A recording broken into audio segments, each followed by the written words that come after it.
Yo guys, how's it going? Welcome back to the channel. So in today's video, we're going to be playing Forza Motorsport on PC, running with my overclocked MSI Vanguard RTX 5090 graphics card, and Ryzen 9 9950X 3D CPU. So firstly, as always, I'll stop and show you the graphics settings really quickly. So currently we are running a resolution of 3840 by 2160 on my 4K 144Hz display. We're going to be running DLSS quality mode. We're just going to leave it at that setting here. This is a very heavy track to run, and all the advanced graphics settings are all ultra high preset with full ray tracing and our ray trace global illumination enabled. So all these individual settings here are fully maxed out. And we're going to be racing this beautiful classic Ferrari F40 twin turbo V8 at the Fuji Kaido track. Afternoon race, one lap. Decided to come back to this title because I did hear that unfortunately Forza Motorsport's long tradition of making games is coming to an end. I figured, well, let's make another video of this game and play with this iconic Ferrari F40 and do a nice long lap at this track and see how everything runs in place. But enjoy, guys. I'll be quiet for now.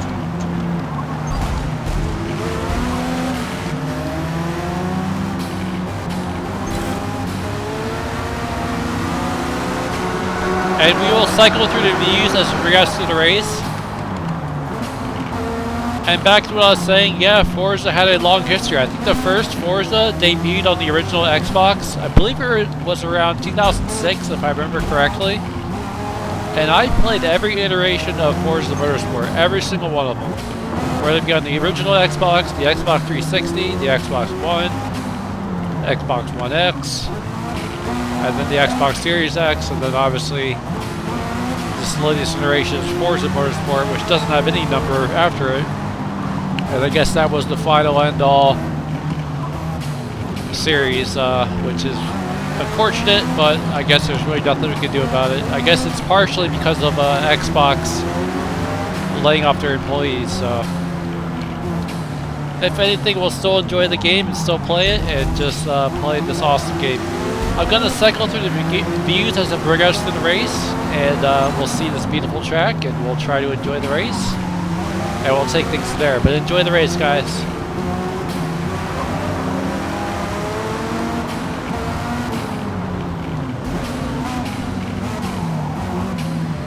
I'm trying not to crash into the cars too much here. I want to keep this beautiful Ferrari F40 as pristine as possible. Not always easy to do in a race with multiple cars, but we'll try.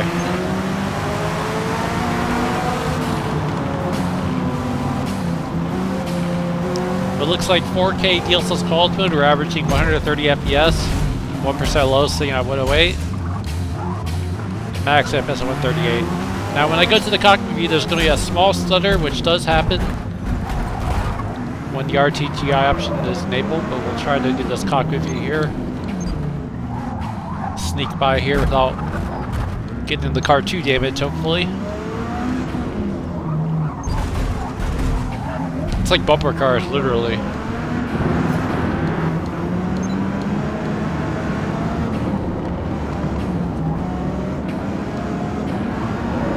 And we'll just do the whole lap, which is a longer race. I just figured I'd do the most iconic track, one that was thankfully brought back, while playing this still amazing game.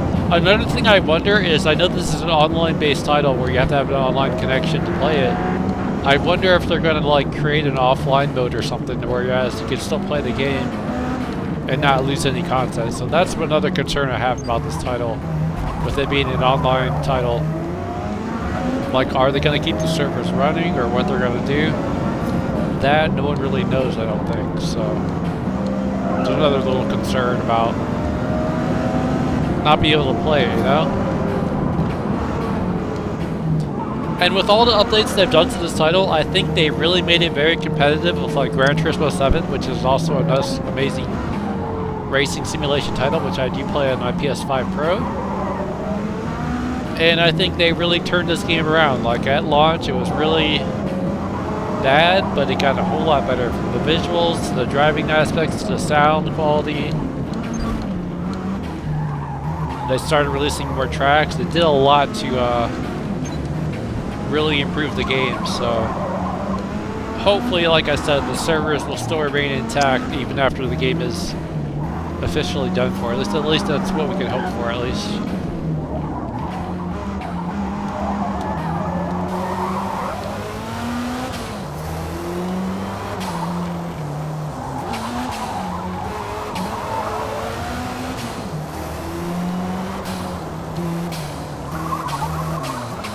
Try this hood cam for a little while.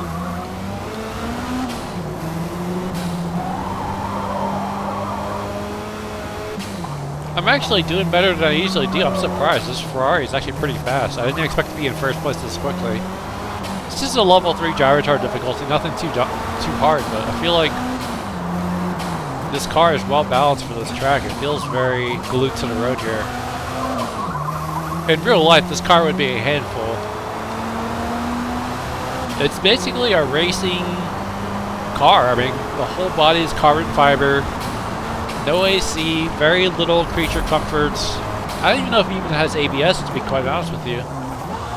It's just a raw, visceral race car experience, I think, the Ferrari F40. Then the Ferrari F50, they kind of made it more livable and drivable. They added air conditioning, they added more creature comforts, and it was more of a livable Ferrari. But for me, the F40 is just so raw and racing inspired that it was like a track ready beast, but it's also a real handful to keep it on the road because of all the power.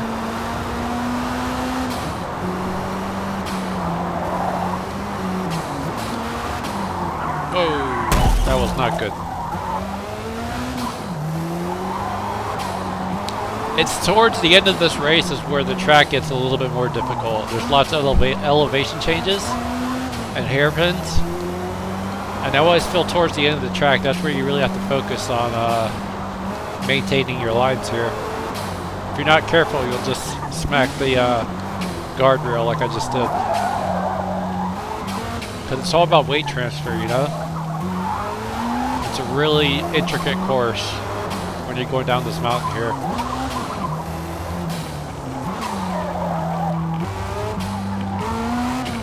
Such a beautiful car, you know? I think it aged gracefully. A lot of the cars from the 80s, I think it was the late 80s, like 89, I think or 88. I think around that time it came out. But if you ask me, I think it still looks like a beautiful car.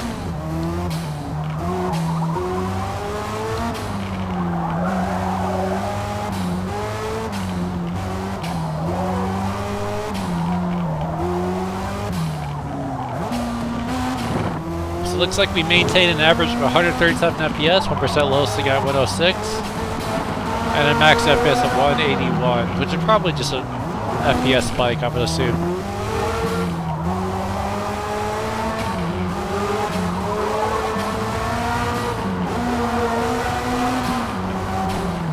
Just those echoes in the tunnel. It's crazy sounding. Yeah, this is where it gets really intricate. You really gotta efficiently use your brakes, transfer the weight of the vehicle, nail those apexes to keep the car on the road.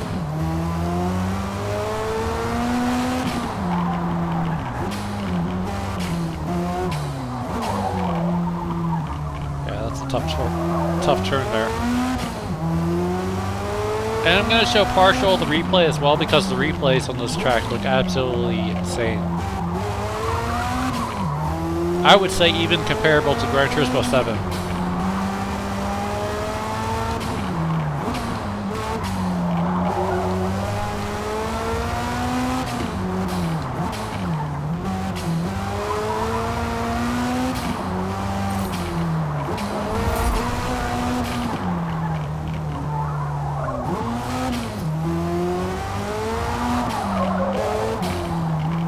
These last few turns are a little bit tough. So we'll try to maintain our lane here and stay on track. We're just about getting close to the end here. I think there's a couple of bridges at the end that kind of signify that you're close to the end. Oh, listen to that engine.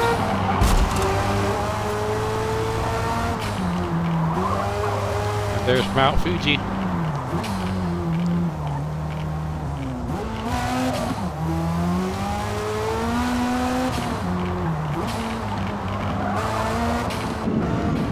Do a little bit more of the cockpit view here, which I know a lot of sim racers like to see. Try to maintain our line here as best we can. On throttle, on brakes. Can you imagine driving this in real life? Oh my god, that would be such an experience. I would probably be shaking, to be quite honest with you. Driving a car this expensive on a mountain course like this. And off to the finish. But very nice. I didn't damage my car too much. A few little bumps and scratches, but not too bad. And like I said, I'll show partial the replay here. I'm going to reset the afterburner. That way we see how the replay influences FPS here once we get the replay started here. New replay.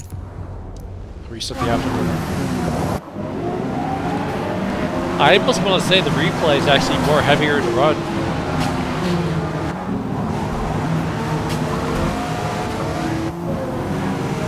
In some ways, if you like look from far away, it almost looks like real life.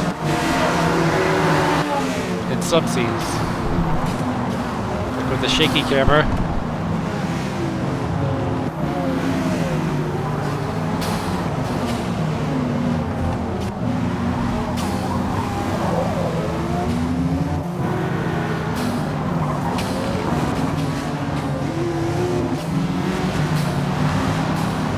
Man, it really does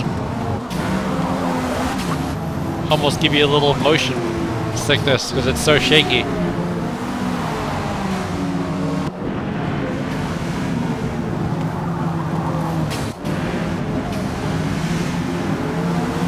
But yeah, really beautiful car. And beautiful track as well.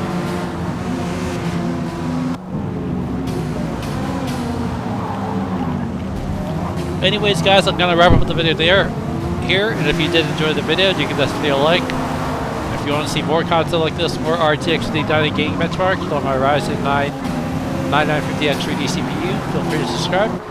Thanks for watching, appreciate the support. That brings you another wonderful look at Forza Motorsport on PC, and we'll see you guys for another video benchmark soon enough. Later, guys, peace out, thanks for watching.